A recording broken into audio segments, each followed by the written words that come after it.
Hey everybody, welcome back. I'm going to manage expectations up front and let you know that this is not a detailed build video.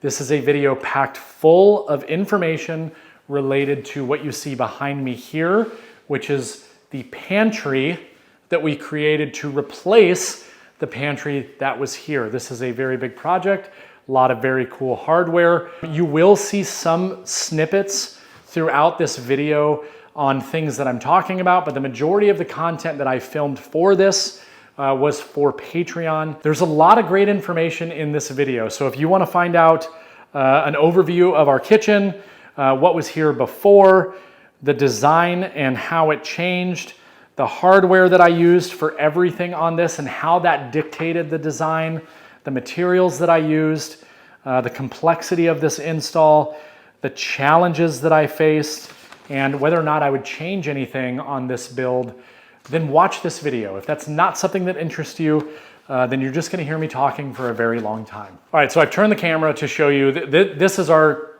kitchen here. It didn't always look like this, obviously. One of the things, kind of like phase one of the kitchen was actually building this kitchen island, which this project I actually do have a video on. So if you want to see how I went about making this and everything that went into it, you can watch that video.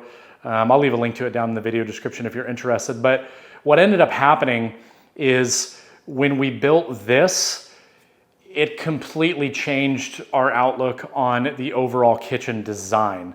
And so basically everything that we're now doing in our kitchen is based off of this. And you should be able to see it in the video here, a little corner shot. This is a small white oak breakfast table that I built. As you can see, it's got a black base, it's got black chairs, it's got the white oak. Very common trend to what you see right here with the white oak and the black top and even the black accents behind the slats. Obviously, you look over here to the project which I'm talking about in this video, and you'll see again the white oak with the black accents. And then you look at the rest of the kitchen, right? And this is a like when I come into the kitchen now, I absolutely cannot stand the way that it looks because we have these very common orange oak raised panel doors, full over face frame overlay cabinets. It's just very colonial style. We don't love it, right? And so now it's like you see this, you see the table, you see this, and then you see what's behind us here. So that's kind of the general idea as to the design in terms of where we're going with our kitchen. So that's our kitchen currently, now that that is built. So now let's get into this project in particular. The pantry that we had here before, it had like a glass door on it. You'd walk in, it had the wire shelves. It was not great. Everything just kind of stacked on top of each other. It was a pain to go in there. We ended up just throwing a bunch of junk and trash in there. And it was just frustrating every time we needed to go in there and get something. And to be quite honest, like it just didn't store a lot. It was not a good use of space. So we knew that we wanted to create something that would maximize storage in a much smaller footprint. And I say smaller footprint because I went from having a wall here and having this gigantic room that did not store nearly as much in an organized manner that we would even want to having something that gave us a much larger walkway. And the big key for me was not extending out past this wall because I wanted it to be a nice big open walkway and have tons of room in the kitchen. And I want to address that a little bit here as well. What I originally wanted to do is actually remove this. What this is a coat closet right when you walk in our garage. Problem is that in this wall that goes back to the exterior wall being the garage wall, there is a drainage pipe, a water pipe that runs down. So to avoid me having to figure out where to rerun that pipe, because technically speaking, I'm not supposed to put it, in the garage wall, even though my garage is climate controlled, it would never be a problem in terms of, water freezing. It's just a drainage line. And I might be wrong about this, but my assumption is that the reason why they put it there is because they didn't want to put it in that exterior wall. I didn't want to worry about redoing that. So I was like, why don't we just keep that there and we'll utilize it to our advantage. It also has an electrical plug, and then this is where we ended up putting our skylight calendar. All right, the next thing I'm going to discuss is the design of this and how it came to be. This was not the original design, right? The design evolved the more I sat and did it on SketchUp. So I designed this whole thing in SketchUp. I came over here, I took all the measurements after we got the pantry removed, after we had all of the drywall work done and the texture and all of that stuff. I came and got the measurements after all of that was done, started designing everything, and basically just kept going over it and kept changing things until we decided on what it was that we wanted. So my wife and I went back and forth. This is what we ended up coming up with. The original design actually had this cabinet to be the exact same as this. So this whole thing would have been this, really deep storage system that stuck way out from the wall, and it did not have the refrigerator involved in the original design. The original design was going to be, this was going to be kind of a mirror of this. These doors were only going to go up to here, and then it was going to have a flip-up door. And then the more we started doing the design, the more we realized that we were really trying to get away from everything being symmetrical and perfect, right? The more I do projects, my eye initially goes to things being symmetrical. My wife is the opposite, and she has actually really started to change the way that I look at projects and being okay with things not being exactly the same, right? If I look at a built-in, I'm like, well, if we do a bookcase on the left, we need to be doing a bookcase on the right, so everything is exactly the same. And what I've found is that I'm actually a lot less happy when we go and do something like that than if we do something to create some sort of visual separation. Now, once we made that determination that we wanted that separation, that's where the design started to change. The first thing that we did was we set this cabinet back to offset it. So this is a 24-inch depth cabinet, which is pretty common in base cabinets within a kitchen. So we did that, right? We knew we were going to have base cabinets over here. We set that back 24 inches. And then this and this we knew needed to be deep. Again, this was before we decided we were going to put the refrigerator there. The reason we knew it was needed to be deep, and I'll talk about this more in the next section, which is the hardware that we used, but it completely had to do with the hardware that we used. And I wanted to maximize as much depth as possible, so we based everything off of the depth of this wall. We knew that we didn't want to have this big wall section, so why not just take advantage and get as much depth as we possibly can? That then transitioned to me basically doing the exact same thing on this side, thinking that we needed to maximize the storage as much as possible. But then I was like, you know what? I feel like the width of that is really, really close to the width of our refrigerator. And it turns out it was exactly perfect for us to fit our refrigerator in this location and get it away from over there. Now, the reason why that design change happened was because we were thinking about it and we don't have a lot of countertop space. So we said, well, if we remove the refrigerator, we can now build new cabinetry into the kitchen and extend that countertop space and increase our countertop space by 36 to 40 inches in width. And it just gives us more opportunities and more abilities later, which we already know exactly what we're going to do with that area for one particular reason, and that being the water line. And so that was very closely tied to the refrigerator. And then finally, one last thing, which was not part of the original plan initially, but we ended up deciding to do these glass doors. And in addition to that, we decided to go with the black frames. And again, this was kind of that way to complement the design and the rest of the kitchen, right? We didn't want everything to be black. We wanted to, maintain the white oak with the black accents. We thought this would be a really good way to kind of break this up visually. We're very happy with how that turned out, and I'll kind of talk about that piece here in just a little bit. But that is the reason why we decided to do this. And that matches the design of the built-in that I did in our living room, which used to be a coat closet, and also matching the design that we did in our office. So we're blending the designs throughout rooms in order to maintain one cohesive design element throughout our home. Now, the first bit of hardware that I will talk about will be the hinges for the doors. So there's a lot of different hardware we use: undermount door slides, pocket door system, flip-up hinges, and standard hinges. Everything that we use for this project is all Salice hardware.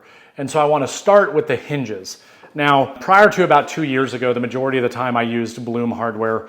The biggest reason I use Bloom hardware so much, not only do they make really good hardware. I mean, obviously there's no disputing that, but it's way more readily available in a lot of the places that I was shopping. Well, the one thing that I had used quite a few times in the past was actually Salice door hinges.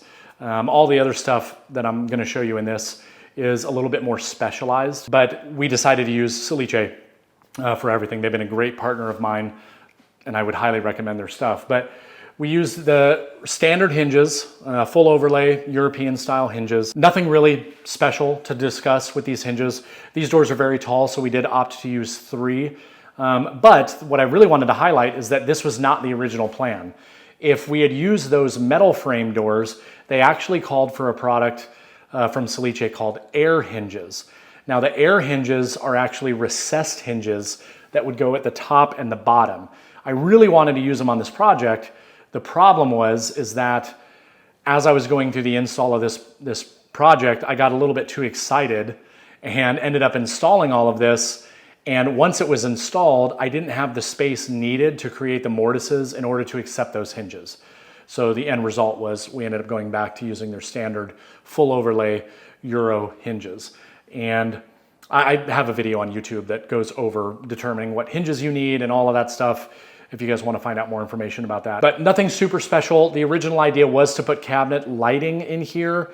But again, this project presented a lot of challenges in the sense that the way in which I had to install things was very specific based on one particular piece of hardware that I'm going to talk about. So because of that, I ended up installing this before I did any of the lighting, and it didn't make it easy to do the lighting the way that I wanted to do it. So we're going to save the lighting for the other stuff. We also didn't feel like it would have added that much value or benefit to this particular cabinet. If anything, it would have highlighted things a little bit more. And then finally, these are standard soft close. One thing I really like about the Salice, and they're not the only brand that makes these, but they're just with the flick of a switch, you can determine how much soft close you want, whether you want it to start here and slowly close all the way, or if I want to have it stop really, really close to the door and then close and still provide the soft close. I have it to where, because I mean before they were like starting here and slowly going and slowly going. And I was just like, that doesn't make a lot of sense. So I went ahead and adjusted them. But that's the hardware that we used for those doors. So now moving on to the base cabinet structure and all of the slides that we used in this project are all the exact same slides. Well, kind of. They're the Progressa line from Salice. Previously, they used to be referred to as the F70. I have a video on both the Progressa slides where I do a side-by-side comparison in terms of functionality to the Bloom 563H. A video you guys can go check out. But I also have a video of creating a drawer box and installing the F70 slides. Now they are referred to as Progressa or Progressa Plus. So Progressa Plus is what the F70 used to be. And then the Progressa line would be your competitor to like the Bloom 563, which are the common ones that most people use. These particular slides are the Progressa, and that's due to their length. So these are 21-inch depth drawer slides for a 24-inch cabinet, which is another piece that I get a lot. I'll just address it now. I get messages a lot from people. They're like, hey, my cabinet's 24 inches deep and I really want to use 24-inch slides, but I only have 23 and 3/4, or they don't fit or whatever. And I think people get wrapped into this, trap in their mind of like, it's 24 inches deep, I must use 24-inch slides. Well, in a lot of cases you can't, and it's because of the back panel or the back stretchers. A couple of things that you need to be cognizant of when you're determining what slides you want is the runner length and the nominal length, right? Those two lengths are different. One is basically telling you what the depth of your cabinet side needs to be. The other one is telling you how deep your slide actually goes and how much room you actually need. And it's because with undermount drawer slides, there's that bracket that comes out on the back side. So you really need to get in the book and look at what those two lengths are and measure your cabinetry. I say all of that to say this. I have 24-inch deep cabinets. I knew I could fit 21 with no problem, but 24 wouldn't have been an issue. Or would have been an issue. So that's what I decided to do. Now, when you pull these out, now this drawer, you can see a bunch of junk in it. That's because that's what it is. This is actually a junk drawer. because I used to put all my stuff on that dumb desk that used to sit over there. But now I have one place where I can put my keys, my wallet, all that stuff. So these are full extension. You can see it, they come all the way out exactly in line with the front of the cabinet face. And then they are, of course, soft close. And I'm gonna do a video where I do a side-by-side comparison of the Bloom versus the Salice. And I will tell you the biggest draw for me, besides the smooth operation of the Salice slides, is actually this piece, the closing. I can close this as hard as I want, and it is not going to jump. And that is not the case with those Bloom 563H slides. So the smoothness of these slides is really, really nice. Again, why I decided to go with these. Just something for you guys to consider if you're going through a project like this for your own house. It's important to have all the information. What I really want to point out here, besides the fact that it's undermount drawer slides, is the drawer box. So you can probably see right there on the video. So this is a metal drawer box construction. This is a product called Linea Box, and this is from also Salice. So this is, they have a couple of different options. They have a, I want to say it's a 2 or a 3 piece and a 3 and a 4 piece, or it's a 2 and a 4. I can't remember off the top of my head, but basically what this is for this style drawer, because I'm using a drawer front, I used the 2 piece, the 2-sided, which is a metal piece here and a metal piece over here on this side. The bottom, the false front behind the drawer front, and the back, I actually had to cut and create.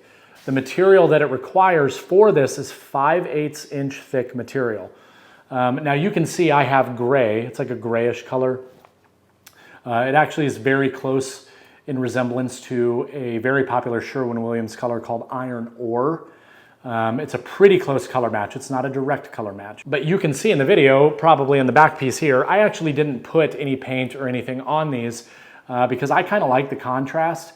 And once I put finish on the MDF, I actually kind of like the way that it looked with the gray. So we ended up keeping it the way that it was. However, there are distributors that sell 5/8 inch thick material that does match the color of this. Now they do offer it in different colors. I think you can get like white, I don't know. I'll put a screen capture up here on the different colors that you can get. But the construction of these drawers, which I will be releasing a video on these drawers in particular as my next video. So be on the lookout for that. If this is something that interests you, I highly encourage you to watch that, because one thing I will say about these drawers is that they were incredibly easy to assemble, and I really, really loved that. It was probably the fastest that I have ever assembled drawer boxes, and they just look nice. I mean, if you want to really add some, like a standout feature, typically, you know, people are using the dovetail drawer boxes, which absolutely, you know, that's definitely an elevated feature. I would say that this would be the next step up from that. If you really want something different, then consider a metal drawer box material. Again, this is Linea Box from Salice, but there are other options out there as well. And so that's what we ended up doing here. Now we did the top 2 drawers the same depth, and then we did the bottom drawers to be a little bit deeper. Now the side walls of the drawers we kept the same, we just increased the size of our drawer fronts. The purpose behind this was to store things that we aren't using very often. That's the same method that we went with this, is we wanted to have a place where we could store things like pans, bowls, things that we don't use on a regular basis. That's what these drawers and that's what this cabinet is for. And so if we go down to the bottom one here, and we still have tons of space. I mean, you know, we can continue to grow into this. It's definitely a lot more storage than we originally planned. So now let me go over and show you the next piece of hardware that we used. We knew above the fridge, we wanted to have a door that had the ability to flip upward. And so to do that, what we did was used these hinges called the wind hinges, and these are also from Salice. And these give you the ability to pull doors up like this. Now, there's a lot of different applications that I think these would be really beneficial, but the reason why we chose that for this particular one here is because, one, we wanted to maximize the space of the drawer and not have to worry about opening 2 doors and able to access something. That's a mistake that are actually our refrigerator taught us. In order for me to access this drawer right here, I have to open up both doors. That's something that I actually cannot stand about this refrigerator. And I'm gonna contradict myself here in a moment when I get to the middle portion, but I'll explain why. But I just don't like that. And so while what we could have done would have been to do a drawer here, or a door here and a door here, and then have separate runners and pull out trays. But what we said is, hey, why don't we just do one big flip up door, and then that way we can access this additional storage, which leads me into what we're gonna be doing up here. But before I get into that, let me talk a little bit more about these hinges. These hinges are incredibly easy to install. I did have one challenge with these hinges, and that was based on the way that I had to construct the refrigerator surround. Now, since we're at this point, I guess it makes sense to talk about it a little bit. Basically, the first thing that I built was this refrigerator surround, and I'll get more into details on this when I talk about challenges that I ran into. Because of that, I knew that I had to construct this a slightly different way than I normally would. And this is gonna tell you everything you need to know. I needed this door to be flush with the side panel here and here. So as a result, I had to set back this bottom panel, and I had to set back this top panel. Now, the reason that came into a problem with these hinges is because these hinges are assuming a full overlay. I wanted the look of full overlay while also being inset.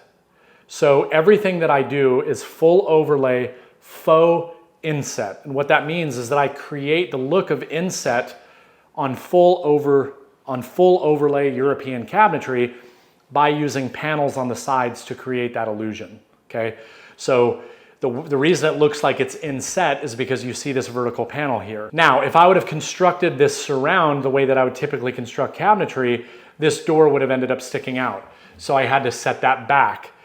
And again, because these hinges account for this being full overlay, I had to use spacers to offset it, right? Because this is not actually overlaying any side panel, it's falling into the sides of the refrigerator surround. Hopefully that makes sense, but this was a design feature that I had to adjust on the fly. And the simple solution to that would just be take whatever the thickness of the material would be if you were doing full overlay, create that spacer, that now gives you the offset to compensate on the door panel itself. So that's what I did. I just took some white oak, put them behind there, looks super clean, and that gives me the ability to have the door function the way that it's supposed to. The next thing I want to point out is that you will see here that there are actually some slides. I have had this project done for a couple of months now, and I still have not made the box. That's primarily because I ran out of material and I had to get more. Now, 5/8 inch thick material is not the easiest thing to come by. If you have a supplier around you, they most certainly will have probably some 5/8 inch thick MDF or some similar material. I just haven't made the drawer yet, but I will be making the drawer. But the purpose of that, which you'll see in the middle cabinet, is this is now storage. This is incredibly deep. I want to say that this is like 34 inches in depth, if I remember correctly. So there will be a full tray that sits up here. And this is where we store things, again, that are overflow, that are resupply items, that are things that we hardly ever use and don't require us to get to them very often. I'll talk a little bit more about the height of this when I talk about things that I may have done a little bit differently here in a little bit. Overall, this will be a pull-out tray. And if I really wanted to get fancy, I could even put a secondary one up here and just have two shallow trays. But it wouldn't make a lot of sense, and you'll find out why here shortly. Now, one thing I do want to highlight on these hinges themselves is that, one, they are soft close just like that. Everything lines up nice and smooth to my side panels, which is really nice.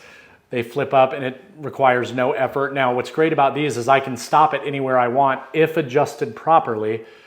The type of hinge that you need and the strength of hinge that you need is 100% based on the weight and the size of the material in which you are using. I'm kind of at my limit with this door, with these two hinges at this power setting, but they ended up working out just perfectly.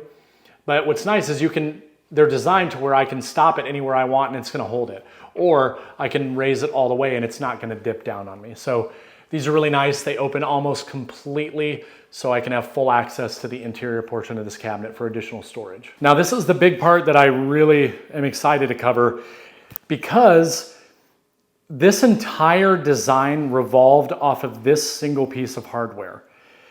And this is something that I had never used before. I was very nervous about trying it out, especially on this project and at the scale in which I did this. The hardware that I'm talking about is the pocket door hardware. Now, before I had talked about how this used to be a pantry, and our goal was to basically replace our pantry with something of our own that offered us the same, if not more, storage capabilities. And that's exactly what we did. And again, it completely revolved around this hardware. So as you can see, this opens up and these doors slide right back into the sides. I'm going to cover this a little bit more in depth when I get into the challenges.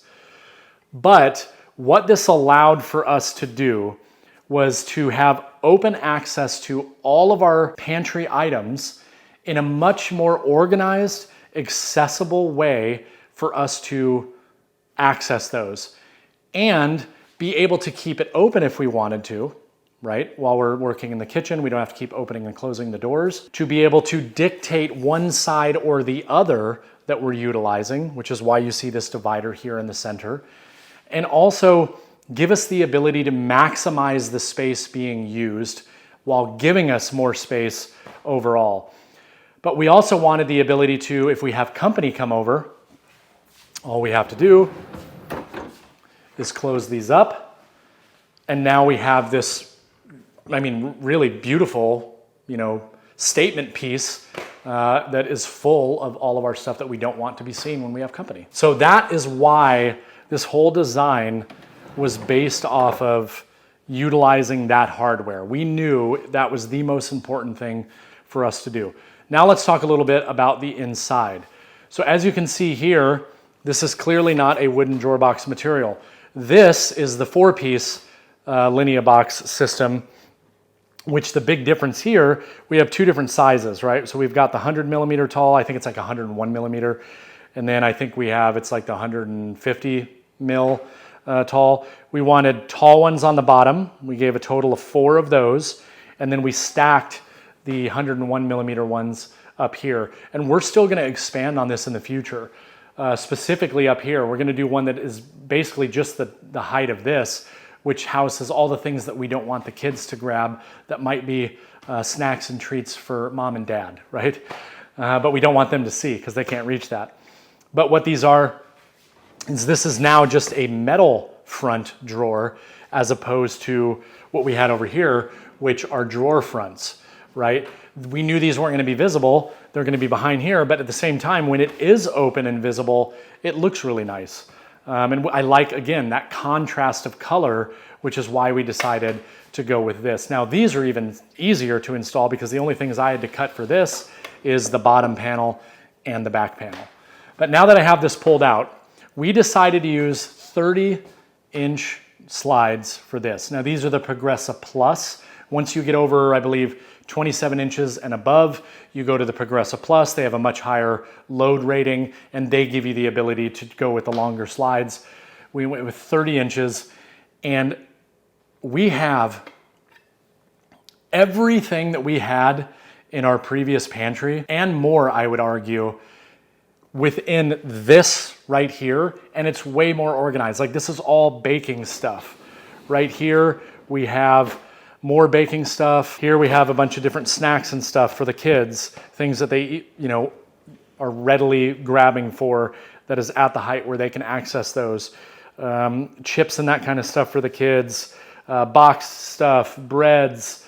Here we have, a bunch of different seasonings and, some jarred stuff. But what I really want to talk about is canned goods. So this comes out 30 inches. This is a heavy drawer. This whole thing is stacked with canned goods all the way to the back, 30 inches deep. And these slides handle this absolutely no problem. It comes all the way out. I can now access any canned good that I want.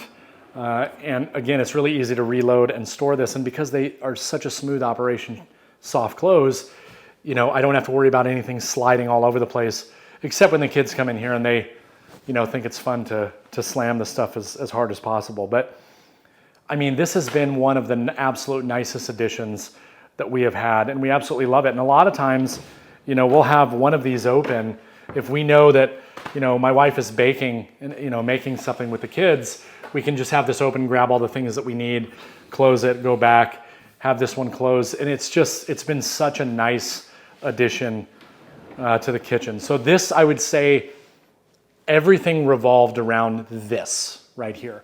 Now, I said I was going to contradict myself before when I was mentioning how I hate having double doors to open to access one shelf. So let's look at this one for a second. So this is a really, I mean, this is above my head, right? So I'm 6'2".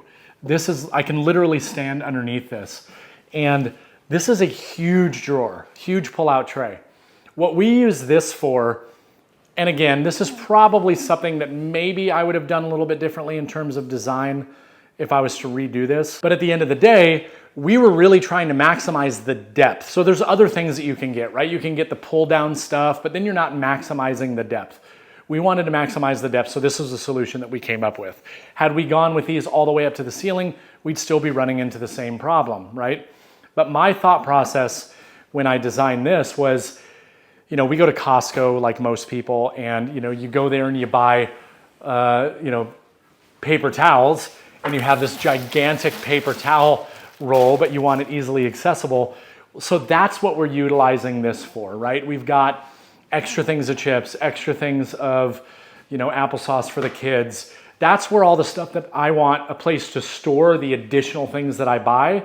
I don't necessarily need them right now, but when it's time for me to restock, I can grab from up here. And so far, that has been really, really beneficial because we don't have to store it somewhere else in another room. We can buy those things in bulk, we can store them in here and grab them as we need them to restock the shelves that are right underneath. So now we're going to talk about the complexity of this install tied in with some challenges that I ran into. I would say that the reason why this was so complex this time was because in terms of scale, you know, there's some of the bigger pieces that I've had to create and assemble and make sure everything was right. Typically it's like a base cabinet that's this wide by this depth, and then on top of that is going to be this, or next to it is going to be this. Not something that's, you know, dang near 8 feet tall and 34 inches in depth, right? So the complexity in terms of the scale of the project was quite challenging. One reason in particular is because the majority of this project I actually could not construct in my shop and then bring inside because of the width and the depth. It wasn't going to fit through my door. So I had to be creative in terms of like basically cutting everything and prepping everything, then bringing it inside and attempting to assemble it in place.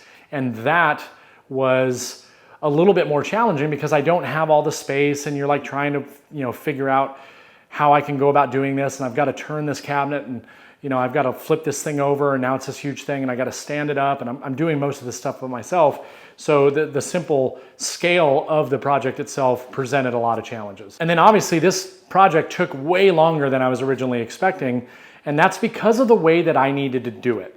So when I talk about, I had to be very deliberate in how I went about building this. And I'll start by saying this. This piece right here was the absolute last thing that I was able to install. The first thing that I created was this piece here, the refrigerator surround.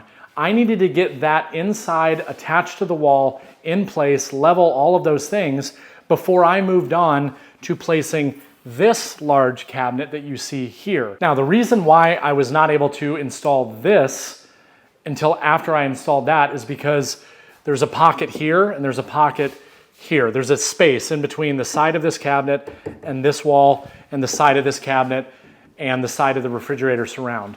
If I remember correctly, it's like 52 mil is the space that it needs to be in order to house the hardware and the door and everything that is needed to make this function properly. So I couldn't do anything over here. I had to base it all off of this one. So this first wall, let me close this. This first wall, I needed to ensure that this was perfectly straight up and down or as close to it as possible, because that would dictate the reveal that I have along here. I needed that reveal to be perfect before I was able to install this cabinet over here. So once I made sure that this cabinet, I had the proper spacing from here to here, then I was able to make sure that this was attached to the wall. Everything was, perfectly straight up and down. Then I know this side's right. Once I knew this side was right, that's when I could start developing this faux panel. So let me close this here. This panel right here is not the side of the cabinet, right? The side of the cabinet is housed internally inside of this panel. This panel does not go all the way back to the wall. This panel connects to this cabinet here. So I had to get this perfectly right. Then I had to bring this in, attach the base cabinet to the upper cabinet, make sure those are perfectly straight, then attach this whole faux panel to the side of this cabinet, make sure that the depth was perfect so I would get a nice clean, again, faux inset look over here on the side. So there was math involved, there was trial and error, there was use of spacers, installing the cabinet, backing the screw out just enough to give me that 1 millimeter to line everything up perfectly. It was quite the experience. And I didn't even build this cabinet the final size until this and this was perfectly installed everywhere where I needed it to go. And then that told me how much room I would have left. And you probably can't see it in the video, but I'll come over here anyway. I've got about 1.5 inches leftover portion of the wall over here, which was done by design on purpose. I did not want it to come exactly to the wall because based on all the other projects that I've done in this house, none of the walls are ever straight, right? So I didn't want to fight that. And I knew that all of this had to be perfectly straight. So that presented quite the challenge, but the end result was absolutely totally worth it. Then when we come over here, this right here is actually a panel that was applied after the fact, right? This is not the side of one continuous single cabinet. The base cabinet is completely separate from the upper cabinet. Those two cabinets are on. This end panel was used to give a nice seamless look. And that's a question that I get a lot. When I construct cabinet boxes, I typically don't use glue for a couple of reasons, one of which I'll talk about here in just a moment. But I just use narrow crown staples and screws. And a common question that I get all of the time is like, well, what do you do if it's an end cabinet and you have all those screws? Well, you could either just construct that one cabinet and that one end differently, or you just cover it with an end panel, right? And that's what I do with all of my projects, unless it's up against a wall. This is just an end panel. And now I have one continuous grain all the way, right? So that's how I went ahead and did that. So again, had to be very deliberate in the sequence, right? This cabinet first, then make sure that this is perfectly where it needs to be, and then working and getting that cabinet set exactly the distance through use of spacers and everything else off of the wall in order to give me the perfect lineup of the door and the side. Now, I do want to mention a little bit about the material that I used for this project, since I was just talking about it with the end panel. For the internal portions of all of the cabinetry, you can see here, this is pre-finished maple. I always like to use pre-finished because one, I hate finishing, and two, it just makes the cabinetry installation a lot easier. Going back to why I don't really use glue in most of the cabinet projects that I do is because when you're using pre-finished material, the glue's not going to do anything for you unless you take the time to scuff up and sand that finish off of those areas. So because of that, I just don't use it. I use screw and narrow crown staples. I put everything together and guess what? Everything's holding just fine, right? I think people overestimate what they need in terms of strength and how much that they use. So pre-finished maple on the internal portions of all of the cabinets. On the external portions, all the visible portions, this is all Rift-Sawn white oak MDF core, 3/4 inch. So this is MDF core with a veneer of Rift-Sawn white oak. Each one of these sheets runs me about $175, $180. But one of the things that I really like, and what is the design trend right now, obviously, is this Rift-Sawn vertical grain, beautiful grain matching and all that stuff. And that's kind of what I tried to do throughout this entire project. You'll see that this is all perfectly matched grain all the way up. If I were to close these, this will look like one whole sheet of material. That's because it is, right? And again, that was a design feature and why I built this and gave myself the spacing at the top and bottom that I needed, because I wanted to make sure that I was able to take advantage of one full sheet and be able to cut that down. Also the reason why my doors are as wide as they are. I wanted this to be as perfect of a match as possible. Had I gone any wider than this, I would have not been able to use a single sheet and get that perfect grain match that I was looking for.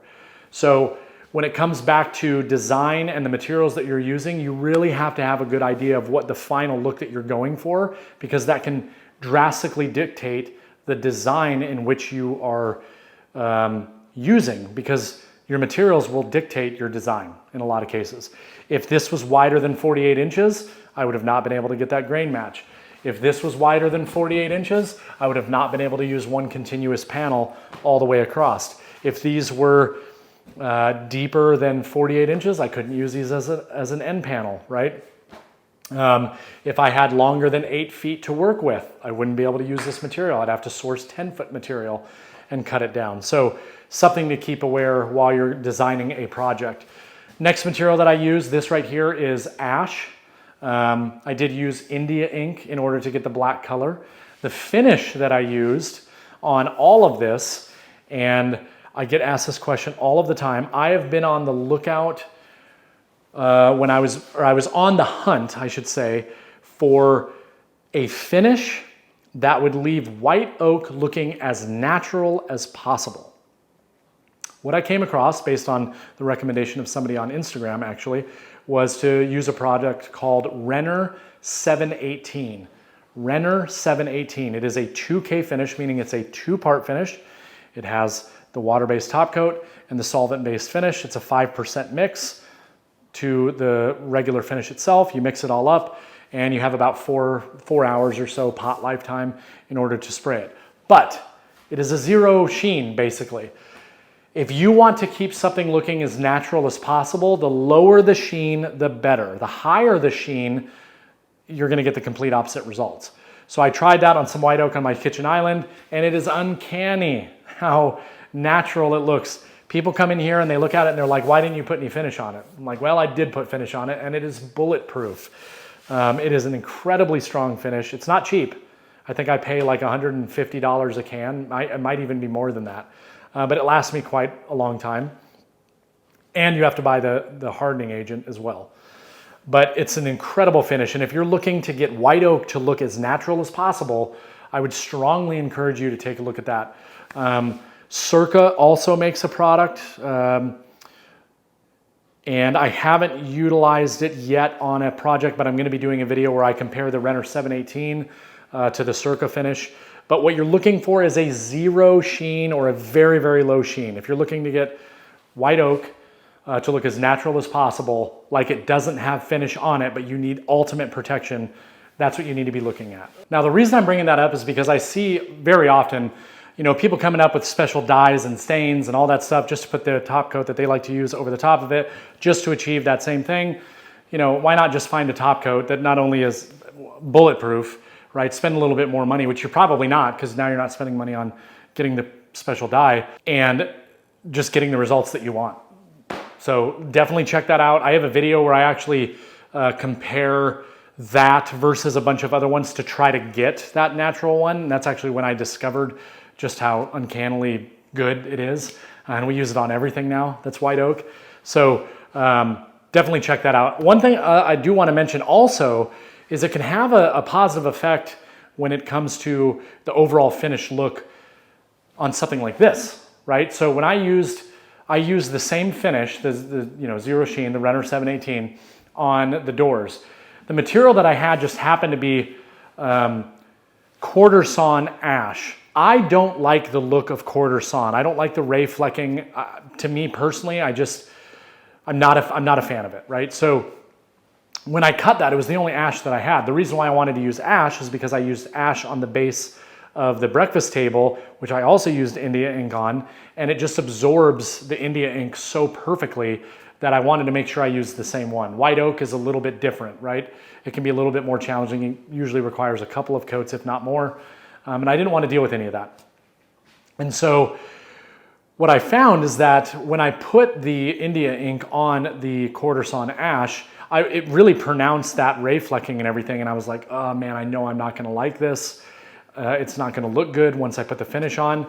Well, believe it or not, because it's a no sheen finish, as soon as I put that finish on there, it completely eliminated any of the ray flecking because it blocked any of that light from hitting it, therefore producing that same effect.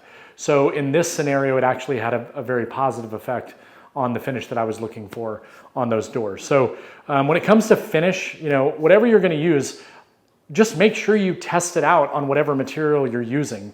Don't test it out on something that you're not using, like a spare scrap of a piece of white oak. Take the sheet goods that you're using and apply that finish to make sure it gives you the desired effect prior to actually applying the finish. Because there's nothing worse than going through this whole thing. Like if I would have done all of this and then put on a different finish and it oranged this up, I would have been devastated. I would have had to sand everything back and it would have just been a complete nightmare. So that's the material that I used for this project. So now I just want to address some of the challenges that I had on this project. I already talked scale, right? I had to build a lot of the stuff right here just due to the sheer size. That's something that I'm not super used to, but was able to overcome that pretty easily. Next thing has to do with the right side cabinet, the refrigerator surround. Refrigerator surrounds can be a little tricky because of the fact that they essentially sit on the floor, there is no bottom to them, and you're usually using a very long piece of material. So a lot of it, you're really basing it on the fact that that material is perfectly flat, perfectly straight, and that it will stay perfectly flat and perfectly straight. So when you're getting it in place and everything and you're moving it and shimming it around, it has a tendency to want to wobble on the bottom. Now there's things that you can do to mitigate that, right? Spacers off the wall, peg one side and then use some spacers on the floor that won't impede the refrigerator from going in and out. And that's basically how I went about combating those issues, right? And one of the problems that I had was this board right here, which is the left side of the refrigerator surround, which is the part that gives me the reveal for the door. This particular piece of plywood, it just so happened that right here, there's a little bow in the plywood. And so because of that, the gap here between the door and the surround is less than it is above it and less than it is below it. So if you're looking at this, which I'm the only person that notices this, but when I'm looking at this, I can go, dang it, my reveal is not exactly the same right here. The problem is there's really no way to do that because I can't bend this material back into place because I need the space in there for this to function back and forth. If that wasn't there, then I would have probably just used a spacer in that spot to push that out and then use spacers above and below to pull in to make everything straight. Can't do that because this would hit it. So that was something that I kind of just had to say, I'm okay with it, it's fine. We're gonna be all right with it. And then down at the bottom, one thing that I did to stop this from shifting left and right is that I tied this panel into my bottom trim down at the bottom. So now it keeps it tight and it keeps everything where it needs to be. And then along the back, I just added a strip to the side and then bolted that into, screwed that into the wall to keep everything perfectly straight. Now the other issue that I had was over here. And again, it goes to the same argument with a long piece of material like this and how over time it'll have the tendency to want to shift a little bit. And that is my scribed filler strip that I did over here on the side. It's nice and tight all the way at the top to about right here. And what's ended up happening already is that plywood has started to kind of shift inward a little bit. So I have a little bit of a gap down at the bottom for this whole lower piece. Now there's a couple of things that I can do to fix that. One is I can just use some caulking and fill that gap and be totally fine. And no one's ever gonna know any different. The other option is I just get in on the side and I screw a screw through the filler strip, through the side of the surround and pull that tight into the wall. The only reason I haven't done that yet is because my refrigerator is in the perfect location and the leveling feet are down. And in order to pull it out, I have to adjust that. So I'm just being lazy. The next challenge that I'll address, it wasn't a big challenge, but I decided to do it a different way that I've done in the past because of the size of the cabinets, and that has to do with leveling the cabinet. I ended up using a ledger board against the wall at the height that I wanted my cabinets to be, and then use adjustable feet on the front. So the thought process behind that is that all I have to do is adjust the feet in the front to match that back, and then everything is perfectly level. The problem when you do it that way is that if you don't get your ledger strip exactly perfect for that to sit on, it can present a problem. The reason why this ended up being a challenge is because of the size of these cabinets. So trying to, tilt these cabinets to forward by myself and then like get them back on the ledger board and have them sit there safely while I adjust the feet, that was where the challenge really came into play. But getting everything perfectly level, that was not a problem. It did take me a little bit longer because, again, when you're dealing with anything that's an 8-foot long piece that's not exactly dead flat and dead straight, you do have to finagle a little bit. And it did take multiple tries with this one in particular to get this to line up, just because there was so much riding on it, right? Like it had to line up with where my filler strips were gonna go. It had to line up with the door perfectly. But just patience, that's how you overcome a lot of these challenges. The next thing was a challenge, and I know better. I've done this a million times in the past, and that has to do with not pre-marking your stud locations in a smart way to where you're not drilling through a cabinet, realizing that you're, a 1/4 inch off of where the stud needs to be. So when you're doing this, just make sure that you take the time, even if it's like marking it on the ceilings, marking it on the floors, shooting a laser, making sure that you're in the exact location. Just take a little bit of extra time to do that. But that was a challenge, and I do have a couple of locations in here where if you were to open it up, you'd see the patches, the little round circles that you put over the plugs. There's some that are like right next to each other. The only reason for that is because I missed the stud. Finally, the last struggle, which I want to say really wasn't a struggle because they were actually very, very easy to install, but was the pocket door hardware. And I mean, that was just a challenge in itself.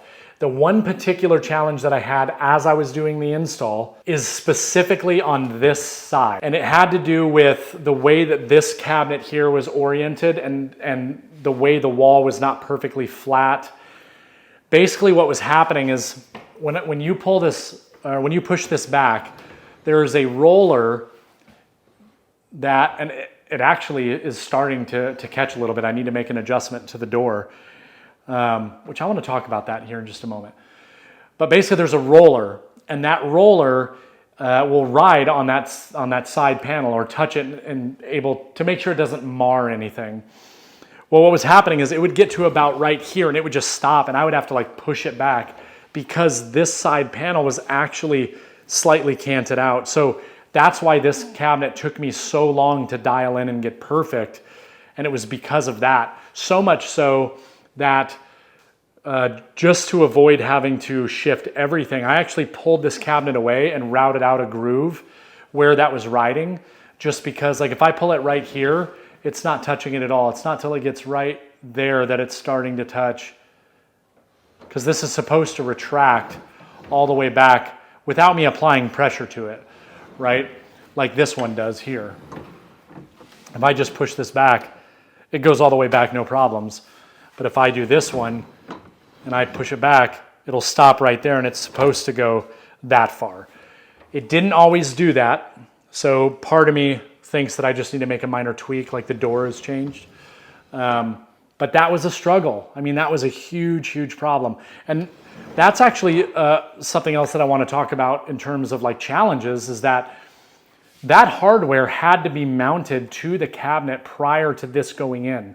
I don't have any space here in order to adjust that cabinetry or install it. So I had to install it on this side. Once I got that door right, then I was able to install it on this side long before I ever put this cabinet on. So again, this presented challenges mainly because it was the first time that I had ever done it. But overall, the assembly is incredibly simple, and the installation is actually really, really simple. I actually installed all the clips on this one in place and slid the entire bracket system on, got it where it needed to go, and then from there you're just basically attaching your door to the 5 hinges that are on the the hardware for this application, the 5 hinges. So those are my challenges. Now, would I change anything after building this project? There might be a couple. So let me go through. I don't think I would change anything with this center cabinet. Very happy with the way that turned out. It gave us exactly what we wanted. Maybe I would add some more drawers and you know, redo how we do the storage in there, but overall, no, I wouldn't change anything. Exactly what we were hoping for. The refrigerator surround, which was not part of the original plan, I'm pretty happy with how it turned out. One thing that I might have done differently is maybe, you know, made it fit the fridge a little bit more, but I think there's only 50 mil, so 2 inches. I think I only have an inch at the top. And I did that on purpose. One, because of the types of doors that we have. I wanted the doors to be able to open inside of there. So like now there actually really is no gap. So it was kind of dependent on the fridge that we had, but also would give us the ability to change fridges with no problem in the future. But could I have made it a little bit tighter and then just pulled the refrigerator out a little bit? Absolutely, I could have. So maybe I would have done that a little bit differently, but I do like the idea of being able to have a little bit of deviation in refrigerators and still be okay. And that's important. And that was kind of why I did it, because we're probably going to get a new refrigerator because, again, we like the refrigerator. It's a Bosch. It's really nice. But we don't like the way that it does ice. And we don't like the way that you have to open both doors in order to access one drawer. Maybe I would have done something a little bit differently here, but there's really not a lot of options when it comes to a refrigerator surround. You're either taking full advantage of the depth. I mean, we still haven't even put anything up here yet. So it's like we still have so much space for storage now in a much smaller footprint. But overall, I mean, we love the way it looks. You know, I think that's good the way that it is. I will say there's probably something I would have done different over here. If you notice right here, this white line, we got the glass that is obscured so you can't exactly see through it all the way. The reason why I went with maple edge banding on the maple shelves is because I was like, well, that when you open it up, it should match, right? The problem is that we have a very different color scheme on those shelves than we do with this. So it's really a personal thing for me, like no one else really cares. I don't think my wife cares. I may take those shelves out, rip that edge banding off and put the white oak edge banding just to get the same color tone when it's closed. And then with that, the upper cabinet I may have made less deep. The reason why we didn't is we didn't want to worry about having any kind of like countertop basically that would sit over here for 2 reasons. One, I would have to create another top, or we'd have to get the marble or whatever it is that we got on the kitchen island to kind of match. But again, it just wasn't really necessary. Plus I knew I wanted to have the end panel on the side that just was this nice uniform look, which I still could have done. But it's not typical that you get an upper cabinet that's 24 inches in depth. The only benefit to it is that obviously we have a lot of storage. The other thing that's nice about it is that I was able to utilize that electrical outlet that's in there and pull it through the cabinet. So if we did want to put something in there that required power, we absolutely could. But it's not like we have tons of space in there. What we're probably going to turning that into is like our liquor cabinet, right? And place for bowls and stuff. So we're not going to the other room where we have liquor stored. So other than that, honestly, maybe we're happy with the hardware that we chose. My wife wanted to kind of keep it. It's a different pull than this, but same exact style pretty much. I think it would have been kind of cool to have like a really tall, like knurled hardware for this and just have it be different from the others. But you know, again, I'm being nitpicky. So overall, I don't think I would really change much.